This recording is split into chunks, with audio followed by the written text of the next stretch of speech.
In my 20 years of taking martial arts, from karate, judo, Jiu Jitsu, Muay Thai, boxing, taekwondo, kung fu, wrestling, here's what I have to say about the best one for you. Going back to the age of 11, that's when I got my first start in my main martial art, which is Shotokan karate. I'm now 32, and in that time period, I've got to train and experience many, many different martial arts. And the exact timeline goes like this. So around age of 11, I started in Shotokan karate. In high school, I did wrestling. Going into college is when I had my first Jiu Jitsu class.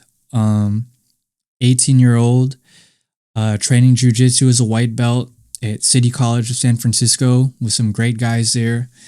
And that was really eye-opening, I'd say. Because in karate, you're not really able to kind of go all out in training, especially during sparring. Typically any striking martial art, you cannot go 100% or, even near 90% in a sparring because it's just too dangerous. You always are taught, at least for me, to pull your punches, have control.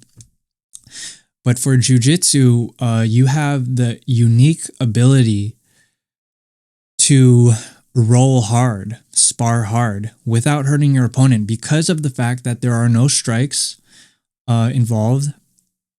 And when you get to the point where you're going to submit, strangle, tap out, lock out your opponent is given the opportunity to tap. And what that is basically telling you and telling your opponent is if it had not been for the tap, they would have been seriously injured, put to sleep, or worse. Okay. So that's in City College. My junior college career, I'm training jiu-jitsu. From there, I delved more into jiu-jitsu actually back in 2011, 2009, 2010, 2011. I'm training jiu-jitsu at many different places, just trying out different gyms. In addition to the jiu-jitsu class I was taking at the college. Come 2013, 2014, I started taking taekwondo at my next college that I go to at San Francisco State University. They had a taekwondo class there. And there I actually ran a karate club back in the day. And also, that's where I got my first taste to judo, really. In karate and Shotokan, my school kind of taught like basic ogoshi, osotogari type of stuff, but never to the detail and extent that I would learn in college. And it was in college where I joined the judo club back 2014, 2015. And I would keep going there to judo, even post-graduation, which is where I earned a blue belt in judo. And around that time, 2015, I was doing Muay Thai. I took up my first Muay Thai class at a local gym. Instructor, Kenya Prach, very known figure in the Bay Area. His nickname was Blackstone Hands. And I attribute one of my greatest karate tournament victories to training Muay Thai, actually. And it was because of the intensity of training. In karate, from the school I came from, and, even going to other schools, doing seminars throughout the years, the training would be, it would be as intense as you would make it. Like, if you're doing kata or kihon, you could really max out on that. But when it came to going with a partner or impact training, it was few and far between, I would say. So we wouldn't do much impact training in the karate school I came from. And that was a completely different story going to Muay Thai, because pad work was a main staple of the training. Pad work, partner work. And on the pads, you did have the ability to really, max out and drive and push through, follow through your techniques, which is in karate, you're always told to snap back, pull it back, pull your strikes. So getting to understand that contrast to me was paramount in one of my greatest victories, winning the regional ISKF Shotokan karate tournament. And I beat world champions in Kumite. And the main thing that stood out for me in that tournament was following up with a foot sweep, ashibarai. And I would take people down. If not taking them down, I would at least off balance them. And that came from the combinations of drilling in Muay Thai, 1-2 hook, roundhouse, and just that drive through. So if I were to follow up with like a simple karate blitz, I would follow that up immediately with a foot sweep. So instead of a Muay Thai roundhouse, it became kind of almost instinctive to throw a foot sweep. And I think I attribute my skill on that day to taking Muay Thai. So there's tons of benefit to cross training. Okay, so now we're looking at 2018. I'm still doing judo at the college club. And at this point, I sign up at a different gym that offers Muay Thai and Jiu Jitsu, which is where I'm currently at now. Keep in mind, in judo, I'm still blue belt. Jiu Jitsu, I'm still a white belt. Okay. So yeah, I'm there. 2018, 2019, 2020. In 2018, I was kind of going off and on. I was just doing more drop-in classes. In 2019 is really when I signed up for the Muay Thai and Jiu Jitsu. And to really commit, I was doing great. And then 2020, pandemic hits. We all know what happens. So that kind of spaced everybody out. I quit for a while. Back in 2021, I signed up at another judo spot, continuing as a blue belt, and I was doing no-gi jiu-jitsu there as well. And I'd go up against so many people over the years, and they asked me, "Hey, did you wrestle? Hey, you have experience," or like, "You're not really a white belt." The thing is, I just got my kind of stripe on my white belt recently at the jiu-jitsu place I'm at. But what a lot of people don't know is that I've been doing jiu-jitsu. I've been a white belt in jiu-jitsu since 2010, 2011. So it's kind of a funny thing to say. And I guess the reason why I've never been consistent with the grappling is because karate has been my main kind of martial arts profession and career up until now. From being an assistant instructor at my old school to running my own academy, to running a YouTube channel about karate, I would prioritize that first. And if I were to get hurt, have a hard roll, or get injured in judo or jiu-jitsu, that set me back many months. And I still had to, go teach karate. So a lot of the times it would come down to an injury. I'd leave the gym and, just go back to karate. But now I've probably, since October of last year, I've really dialed in on training grappling and jiu-jitsu specifically. I don't even do much Muay Thai at the gym that I'm at. And that's because striking to me is natural from my karate. And I box all the time. I have many heavy bags and equipment to use. All right, so what does this all mean? Okay, I mean, we could talk about the Kung Fu I did in college too.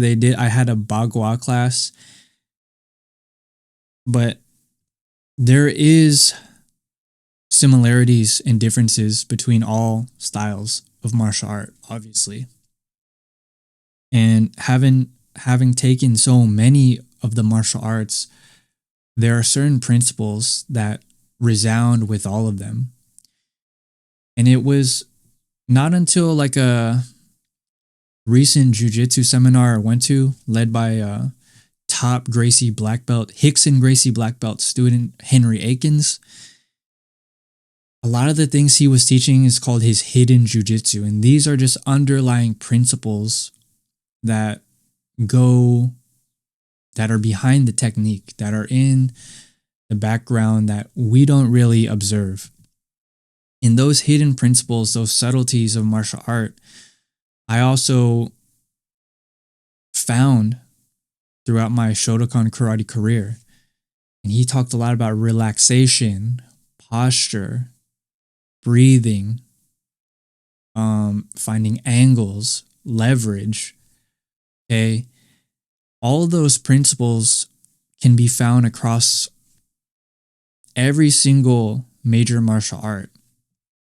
And to me, I feel like Jiu-Jitsu allows the greatest expression of the human body when it comes to a martial art, because of the fact that you can roll hard and you really can explore so many dimensions, from inverting to standing to, ground fighting to, flexibility, so many positions to play with and just create as a martial artist. Okay. I mean, so that's where I stand to this day.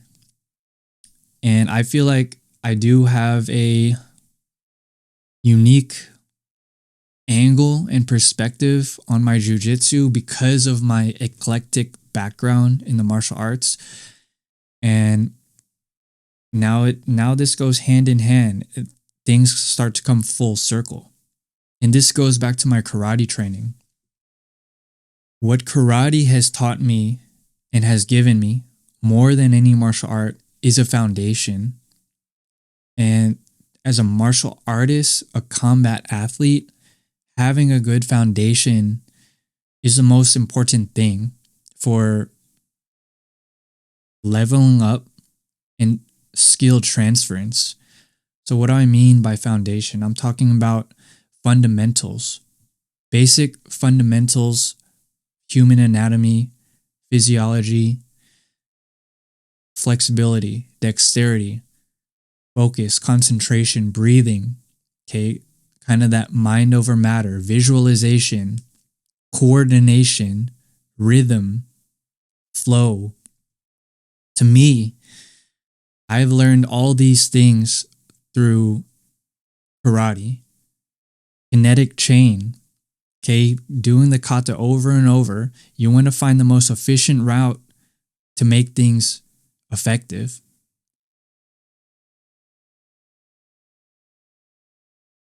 So what is the best martial art? Having said all of that, best martial art, guys, is going to depend on you. All right. But for me, it really comes down to jiu-jitsu. And this is because, again, you can roll hard with almost zero repercussions. You can explore so many dimensions. Karate, you're just striking, really. Okay. Most tournaments, they're not going to allow you to clinch up, grapple. They, in reality, confine you to so many techniques. Confine and restrict so many techniques. Taekwondo, just all kicking. We all know that. Judo, there's no striking. Muay Thai, Muay Thai is good, but there's I feel like in general there's a lack of versatility in dynamic movement. There's a lot of beautiful fluid movement in Muay Thai, but in general you're kind of taught to stand there, take the kick, give it back, take some to give some. Boxing is good, but you cannot kick in boxing. So it's really limited in the scope of the art itself. For karate, I put that as a close second because there's strikes, there's kicks, there's backhands. You know, it's your karate is really what you make it. And also, depending on the school you come from, you might have some grappling if your instructor wants to go down that route. Yeah, and if I were to choose one, I would stick with Jiu Jitsu. And don't get me wrong, I love judo, I love Muay Thai, I love karate, boxing, and Jiu Jitsu. But for me, I feel like I can keep going on and on, riding the wave of Jiu Jitsu. With karate, it took me far. It gave me so many opportunities in life. And I think there's still much value to training karate. I still do a lot of kata. But again, it's limited in its scope, in how it's generally taught. And a lot of instructors are going to put politics, ego before the actual evolution of the art of the sport. Whereas you see so much innovation and evolution in modern day jiu-jitsu. Even judo, the rule set of most international and Olympic recognized competition, I think you're really confined in a box to what they allow you to do. They don't allow double leg takedowns. You cannot touch the legs in judo, which is a huge part of grappling. And guys, so this conversation here, picking the best martial art for you, I would say try them all out and see what works best. But you in jiu-jitsu, I see so many people coming from so many different backgrounds. I see wrestlers coming in, boxers, karate, taekwondo people, and they all kind of settle at jiu-jitsu. And you know, at the very least, you can train more than one martial art. Because I think if you want to get better at one art, you really need to experience a different art to gain a different perspective. Like, just imagine this. If you're going up a mountain, your perspective is only what's in front of you. But if you climb another mountain nearby, you can see the whole perspective of the original one you were climbing. So just think about that. I'm going to leave it at that. This was kind of all over the place, but you know, this is a very open-ended question. All right. So yeah, comment your guys' experience, what you think is the best. And you know, my late instructor would just say, you know, at the end of the day, martial art is what you make it and what it does for you. I mean, you could just be the most efficient and just buy a gun. But, you know, that's not on the table for everybody. So, one last thing, I'm going to say what jiu-jitsu does for my mental is unmatched in comparison to everything I've done in the past. You know, the karate sparring is limited, judo sparring is limited. Muay Thai, if you go too hard, you're going to knock yourself out or knock someone else out. Boxing, same thing. Taekwondo, kind of weird sparring. Taekwondo athletes, I'm not gonna lie. In Kung Fu, the sparring is just kind of questionable. Wrestling, I say wrestling is pretty good, but you stop wrestling once you get your opponent on the back. Okay, so there's really no kind of set finish where you know you would have seriously put that guy's lights out. With jiu-jitsu, you start and you go all the way until someone gives up or taps out in the arguably the safest way possible. You know, if you're rolling smart. So that's my little spiel for the day, guys. If you made it to the very end, you know, I appreciate you all, everyone who's stuck around the channel throughout the years. This channel has gone through a few changes, as you know, some of you may know. I'm doing mainly all the other martial arts I've practiced here, like boxing, kickboxing, gear reviews, and just martial arts as a whole. If you guys still are into my karate stuff, you can follow me at Ultimate Karate Official. I have so many tutorials on that channel. I'm still uploading to date. So again, I have not stopped my training. I'm just evolving as a martial artist. And my last message is for you guys to really understand that statement, to evolve. Don't just think you have to stay somewhere because that's where you started. If you're not getting anything, if you're not making gains, I think you have the right to move on or to explore different routes. So keep that in mind. Thanks for watching, guys. See you in the next video. Peace.